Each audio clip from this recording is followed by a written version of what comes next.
Hi, it's Zoe Routh, and I'm recording this in a hotel room in Sydney, so not my usual podcasting bunker. And I've just come from an Uber ride with a man who is a Trump supporter and a Christian fundamentalist. And I am neither of those things.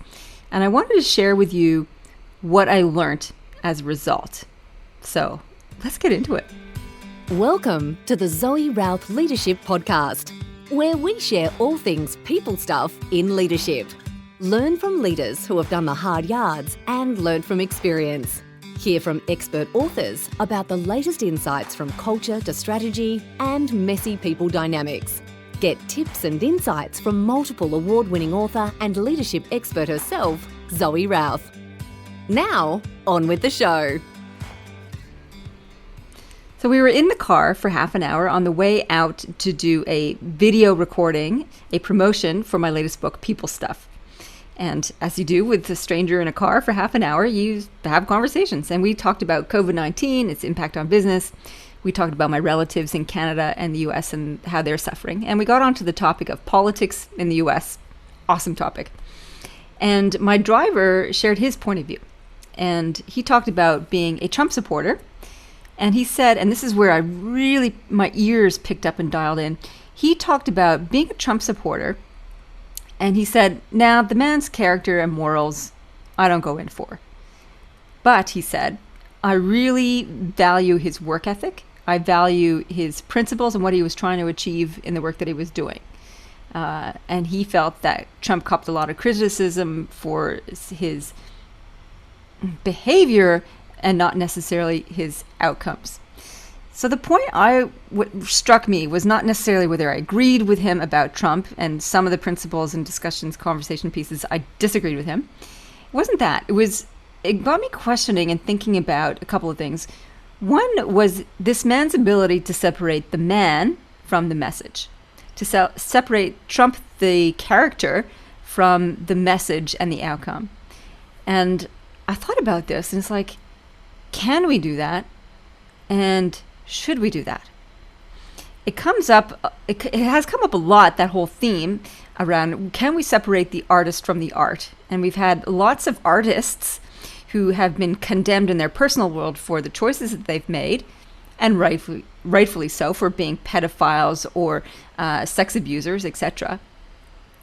And do we then throw out their art as well, or do we continue to appreciate their art?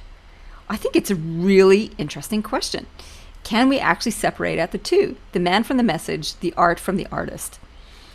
I'm not sure I have a completely solid answer with that. I think it's also interesting to consider how much does the man affect the message and how much does the message affect the man. I use man as a generic term for human. And I think it does affect one another.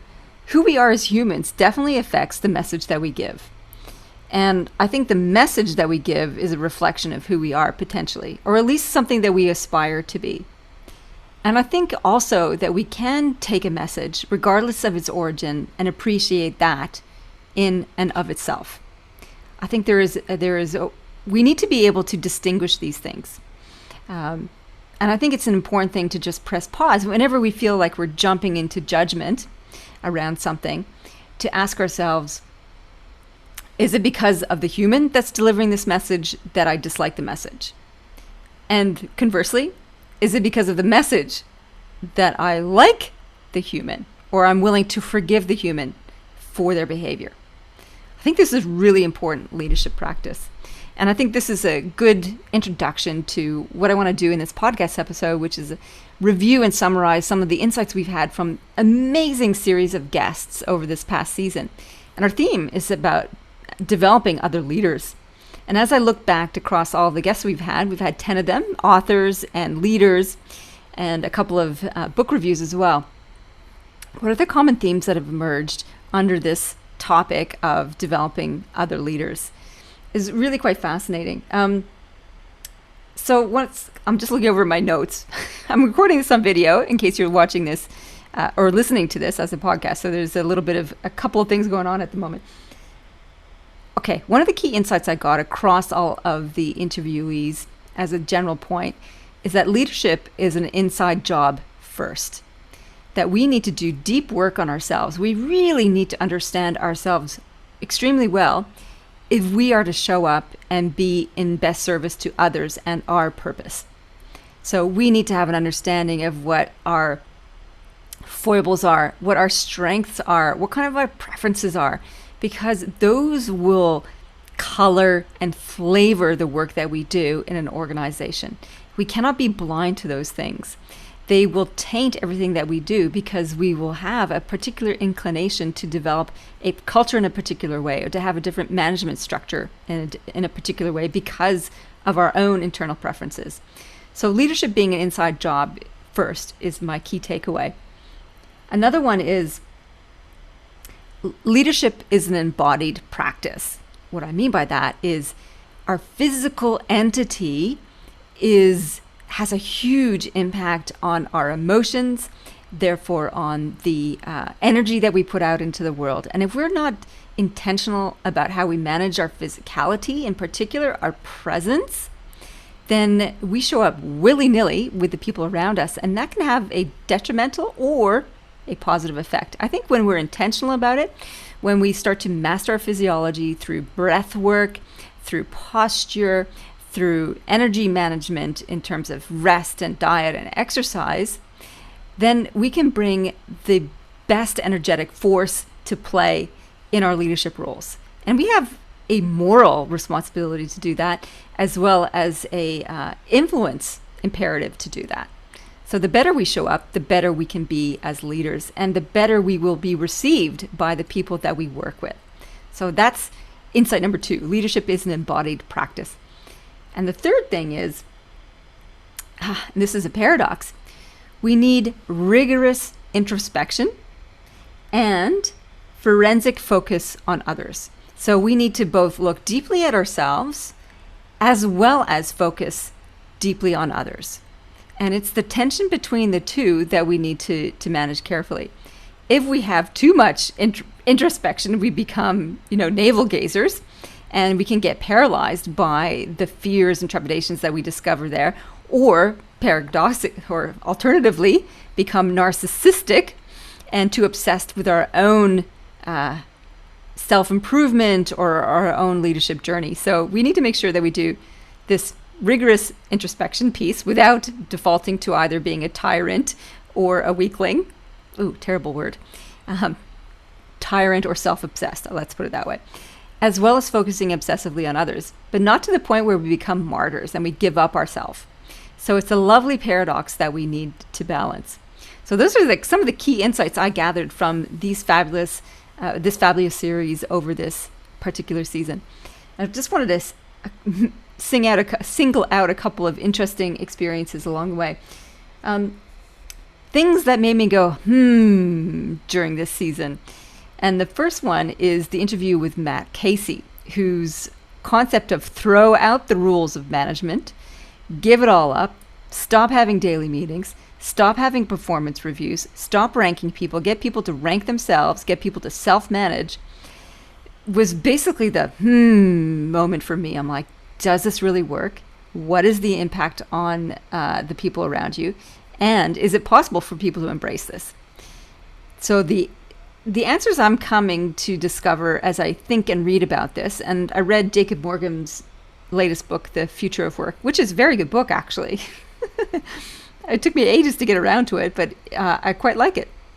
And he talks about this whole holacracy concept, self-managing teams, essentially, which is what Matt Casey was sort of advocating. Well, he's kind of advocating more, I want to say anarchy, but it's not quite anarchy. It's basically saying, the job, get on with it. And when you create a vacuum, people step into it, was one of his key principles. What Jacob Morgan says about self-managing teams is that it's not really scalable. So there's no organization that has done it with thousands and thousands of people. It works for smaller teams and organizations. And there's still some hierarchy that's required. We still need people to have accountability and sign off and ultimate decision-making power.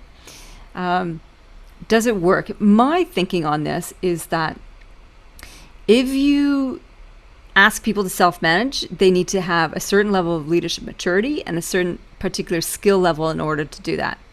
If you ask people to self-rate themselves, and also if they feel like they're worthy of a promotion, to nominate themselves for a promotion, that requires a number of different things in an organization, such as a really safe environment that people feel able to do that, and also that people have the skills and leadership maturity to be able to vouch for themselves and to articulate the reasons why they feel they deserve a promotion or a pay rise. And not everybody's up to that. And I think we make a lot of assumptions as leaders, or we can make a lot of assumptions as leaders about the environment that we've created. I think as leaders, we tend to think that the environment is safe. And the reality is that's because we're in charge, and we feel safe because we're in charge. I think as leaders, we need to never make that assumption or assume that as a fact. I think we need to continually be working on creating a safe workplace. And that means checking in with people, asking how they are, role modeling, sharing mistakes and learning and insights, asking people for feedback on how we're performing as leaders, and really showing up curious and humble and caring. So curiosity, humility, and care are the 3 attributes of the elder archetype that I talk about in People Stuff, my latest book. We need to model that and practice that regularly. So is it possible? I don't know. I still want to see the outcomes of that particular organization. And I think that particular approach to management, in Matt Casey's point, also needs to reflect the type of work that's being done. In some organizations, because of the type of work, that will never work. Because the organization is focused on customer service, say, as opposed to a technical operational like his organization. And so I think we need to really consider the nature of the culture, and does the nature of the culture fit the strategy that we're trying to implement? And then we can make management decisions as a result of that. So that was my moment for this particular season. Okay, I had the fangirl moment. In fact, there were 2 fangirl moments on this particular series. One was with Ginny Whitelaw, and I just loved her book, Resonate, Zen and the Way of Making a Difference. I read it cover to cover, page by page, highlighted heaps of it, and practiced all of her exercises. It's all about embodied leadership and bringing practices of Aikido and meditation and energy amplification into your leadership. And it was powerful and unique, and I loved it, and I loved interviewing her, and I am a raving fan. And the second fangirl moment was interviewing Liz Wiseman, who is the author of Multipliers. Oh my goodness, what a wonderful piece of work this book is. And the way that she structures all of her programs as a result of that book, I think is amazing, just from a fellow professional. But her IP has really landed well with my clients and the work they were doing in my program Amplifiers. And a lot of my amplifiers were really amazed at the ability to look at their flaws and be able to circumvent them. So I think that piece is quite amazing. So those are my 2 fangirl moments for the podcast. There was my embarrassing moment of the season. It definitely, hands down, is the interview with Ral Dolan, where we started talking about Barbie. If you haven't listened to that episode, well, you just have to go back and listen to that episode.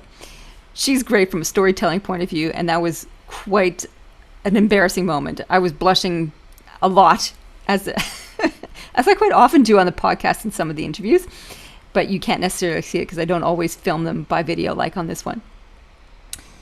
And my last category of awards, I guess, are the respect moments. And there were 3 leaders I want to highlight, and one is Avril Foster. The second one is Melanie Brock, and the third one is Jordan Kabuki-Masoki. All very different leaders, all very different contexts. Avril's running her own family law firm as a new leader, and with her business partner, and they took over an existing firm, had all sorts of challenges, and just the humility and determination to do that as 2 young moms as well, I thought was pretty amazing. And Melanie Brock for leading in a different culture and bridging the differences between a Japanese and Australian culture, I thought was remarkable. And Jordan, not only is he my nephew, but he just showcased what it takes to be a humble learner and to be keen to grow and contribute. And as somebody who doesn't have kids, I feel like I can be sort of left out in the cold. They're like, what's really going on with young people out there? And it was really wonderful to hear his stories about what's great, what's challenging, and what it's like to be new kid on the block, to learn systems for the first time, to see culture in workplaces for the first time. I learned a lot from having a conversation with him. All right.